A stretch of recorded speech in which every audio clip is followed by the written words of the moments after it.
Have you ever encountered a hurdle with launching or growing your business? Listen, there are two things that run a business, the back end and your soft skills. I'm telling you right now, if these aren't in place, you'll lose clients and you'll lose money.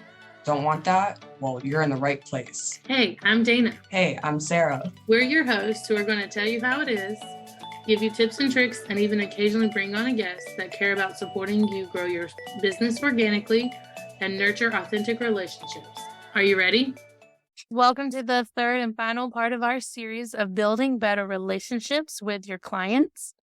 Again, just to kind of recap, I think all of us kind of get into a rut of just doing the work and getting it done as quickly as possible. And we frequently forget to recognize some of our clients as individuals that are virtually standing right in front of us. These individuals are our clients. They're our referral sources. They're potential lifelong friends that we need to remember who they are, that they're not just a number at the end of the day of making our monthly revenue goals. They're human beings operating a business just like we are. And you both can recognize, or we all can recognize, that that's a time-consuming process. Running a business is hard. It is a roller coaster of emotions. And it's essential to keep in mind that the base level of building a business is you need to be building relationships as a continuous effort. It is not a one and done process.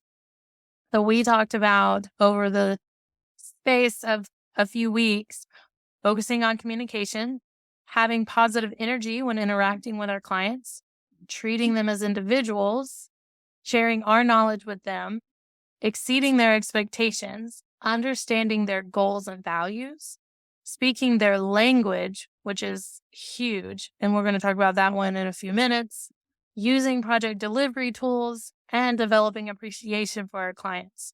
Speak your client's language. And so it's been pointed out to me by my friends who are not clients, but they're also not in the virtual space, or my dad, for instance, who doesn't know what I do, even though I've tried explaining it multiple times. Speaking your client's language is breaking down the things you're doing in a way they understand it, almost in like an elementary level explanation, not to the point of making them feel stupid for not knowing something, but breaking it down to a way that they understand. So like, for instance, my dad doesn't know what a virtual assistant is. And I really got tired of explaining it to him because he doesn't understand how I make money. He just knows that I make enough to pay my bills most of the time. When I first launched my business, I'm doing better now. For everyone that's listening, I can pay my bills now. But he didn't understand what a virtual assistant was. Like the whole online space, because of, the time period that he grew up in. He understands the internet and, he can share on Facebook.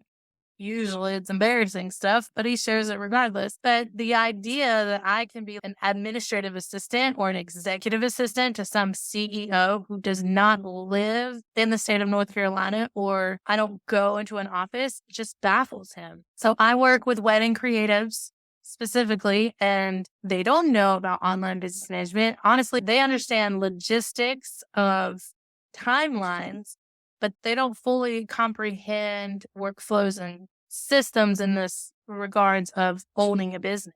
They just create the timeline and they show up. Most people that are like entrepreneurs that get into business, like, you want to turn your passion into a money-making avenue, but none of us know how to run a business. Like, we don't know about, when we first got started, we didn't know about project management tools. We didn't know how to automate things. We didn't really know how to balance. I guarantee none of us knew how to balance a checkbook. Like, all of those things that create a strong foundation, none of us really know how to do. So I don't want to just start spitting off like VA, OBM, CRM, any other acronyms that I can't think of off the top of my head. Like, they're not going to know what that means. So I'm going to break it down and say, here's your project management tool that we are going to use to keep your clients moving forward. It's called ClickUp, or it's called Asana, or whatever it is, and then give them the walkthrough. I'm going to explain it to them in a way that they understand. So any of my examples for my clients is going to be wedding related. Any of your clients, is going to be whatever industry that they're in, so that they have a real world example of what it is that we're doing and makes them more comfortable with the changes that we're making. Because you don't want to just go in and start making all these changes and then they're going to panic and they're not going to want to do that workflow because they don't understand why it's important and how it fits into their business and life. I had a conversation with somebody the other day, and she's explaining to me like what she's doing and what she needs help with. And I had asked her, I said, do you have a project management? She's like, what's that? I was like, somewhere where you organize all your tasks and your goals and everything that you need to get done within your work. And again, her mind was blown. Like, you can say project management tool, but when I have to talk to somebody that obviously doesn't know what that is, I mean, they know what it is, but they're not entirely sure like the breakdown of it. And I just kind of explained it to them. It's how you organize all your tasks and all the things that you have to get done within the week, within the month. And then the light bulb goes off and they're like, I need that. I like to explain that like a plan. I'm a list maker. I basically do double the work, but it's just how my brain operates. I need to write it down. Not that anyone can see this, but I'm holding up my planner that lives on my desk, and I take the virtual, because if you look at my ClickUp at any given point in the day, I do have like 30 some odd tasks to do every day because I have 6 clients that I work with. So I take 3 or 4 of them at a time that are the most urgent, and I write them down in my planner and go, and then I cross them off, and at the end of the day, I go back and update ClickUp. And that's the system that works for me, but that doesn't work for everybody else. So a project management tool is just a fancy way of saying it's your digital planner. I get that gratification of highlighting something off my list. Yes, I use Monday and I put all my tasks in there, but it's easier for me to have it written down. So I don't have all these things, like all the open tabs on my computer. So whatever I need to get done whatever I need to get done for today, that's how I would do it. And again, yes, everybody's different on what they do and how they organize things. But of course, when you're working with your clients, you still want to make sure that the projects are getting done. And whatever project management tool you have, you can look at day, write down on it can just be a piece of paper, and write down what you have to do for that day. So you're not having to look at the whole month. Then what you can do is break down each task into mini tasks to be able to get that done. So that's another way that you can deliver your projects to your clients to make sure that you get things done on time. I have so many questions. Monday.com has been one of those project management tools I wanted to dive into. I've never actually used it, but it's the most different because ClickUp, Trello, and Asana to me are all almost carbon copies of each other.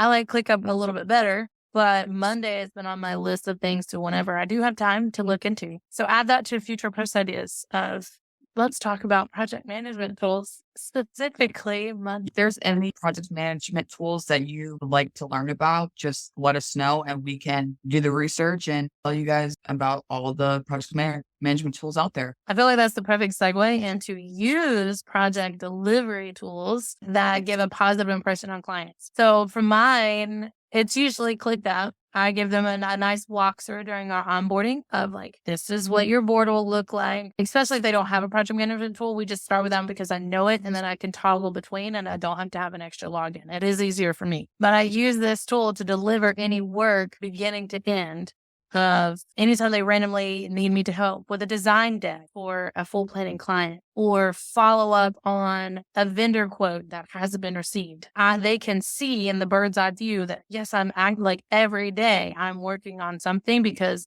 I can leave notes in that task and let them know where I'm standing. They don't have to chase me down. If the day gets moved, they can see why. They can see what documents I need or don't need. If they just did a wedding show, I need to get them added to their newsletter or email list. All of those things are value to them. And now everything is getting delivered to them almost in the moment that I'm working on it. And they get an end of week wrap up, which is something I email them every Friday, letting them know what I've done, what I plan to do next week, any questions I have that aren't emergent. Because if it's emergency, then I use Slack. That's the communication tool that I use to chat with them. I thought about Voxer, but that chirping got on my nerves. I get too many, I'd have to leave my notices on and I just can't do that. But then I have clients that don't like that and they just text me. So, but the project management tool is how I take texts, emails, virtual calls, however something is thrown at me. I take all of that chaos and put it into one central location so that A, they don't forget, and B, I don't forget. So like 3 months down the road, they're like, hey, remember way back when I asked you to do this? One, I'll slightly remind them that they should have looked at the project management tool, but I will also say yes, because I've already taken the notes and put it in the comments. So I can refresh myself. And it makes a nice professional bow is put on all of that communication. And it gives them, again, more calm or like confidence rather of, okay, going forward, one, they'll be better, but two, they just know that I have them. It's also like accountability partner, so to speak, right? So for example, like you were saying, like, they text you all these things that need to get done. So you have to organize all the chaos. Like, I have a client that does that as well. She literally brain dumps and she's like, okay, this is all the things that I want to get done. These are all the things that need to get done. And when we first started working together, I had asked her, do you have a project management? She said no. I was like, we need to get set up, get this set up. Everything is organized and in place, because if you don't have any of that stuff organized, things are going to get missed. I think that helps you look for those moments of appreciation as well. I am big on that because words of affirmation is one of my love languages. I constantly self-sabotage and think, oh my gosh, I need to hear that I'm doing a good job, because ultimately I think like, oh man, they're going to be so mad. It's like going to get called to the principal's office when you're a kid and you just think, oh, what did I start reeling in my head, like, what did I do wrong? Shoot, what did I forget something? Did I yell at the wrong person? Did I talk to the client in a way that didn't like mirror their voice or something? I don't know. I just get freaked out. So one, it opens the ability for me to go the extra mile by adding all of the extra communication. But I also give them appreciation that they are doing a good job as technically my partner and in their business of, hey, thanks for getting me this new email spreadsheet with all of the bridal show attendees. Or thank you for getting me your logins in a timely manner so that I don't have to chase you down. Like, very small things, but can have a big impact on my ability to do my job. If I can't do my job, then they're going to be upset. But without that project management tool or that way of communicating or having a storage place, it just makes it easier. So I constantly look for those moments where I say, thank you for getting back to me, or thank you for the feedback on these templates that I created for you, or whatever the case may be. Some clients value that hands-on access and like those knowing where you are at every stage of the process. And so throughout that process, I've learned over the years to include moments where I say, thank you, or I appreciate you doing this for my business, or I appreciate this referral that you gave. I intentionally put those moments in my processes. Also, if you're hands-on with your clients and letting them know everything that's going on, even if they don't say anything to you about it, they will love you forever for being able to communicate and stay on top with everything. You're working with other business owners and they're busy, and that's why they hired you, so that you are able to get all the back end of their business done, or whatever that you're doing for them. So just being able to communicate with them, telling them what's going on. I'll feel like if they don't respond back in a timely manner to say thank you, no, they are thankful for you because they hired you for a reason. You showing appreciation, that goes a long way. I think like the thoughtful listening too of they are busy, but what's keeping them busy is an important thing to remember. One of my clients is a photographer, and I thought that when we first had our onboarding call and like our coffee chats before I sent the proposal, I genuinely thought that was his only source of income, that he was just a photographer. But he was late on responding. I didn't get upset, and I wasn't like shaming him like, hey, can I go to get this? And then the next day I would have to do a follow-up. And sometimes another day I'd have to do a follow-up. And we finally had a call, just like, because I do weekly calls with my clients, or I try to, but wedding season is real, you guys, and stressful. And if your wedding professional is not getting back to you in 24 hours, it's because they probably had back-to-back events and they're exhausted. So I understand that. So I checked in with him during the call and I was like, hey, what's going on? What can I do to help support you get things off your plate so you can breathe? And it comes to find out he He worked a full-time job as a firefighter, pivoting to being a full-time police officer. So he was getting ready to go through school, and that in itself is a crazy mindset. He was also expecting his first child at the end of the year, which is a whole nother, any parents out there will know, like your first child throws you for a mental loop. So that intentional question and thought process, I was like, okay, if we need to adjust our time frame, because, I have boundaries, I have set hours, but I wanted to express that value. We figured out a better package that worked for him together. We figured out a better time frame that worked. Our meetings typically would end up being like a dedicated 20 minutes of direct Slack contact. We're instantly messaging back and forth, like, here's all my questions, and he would answer them.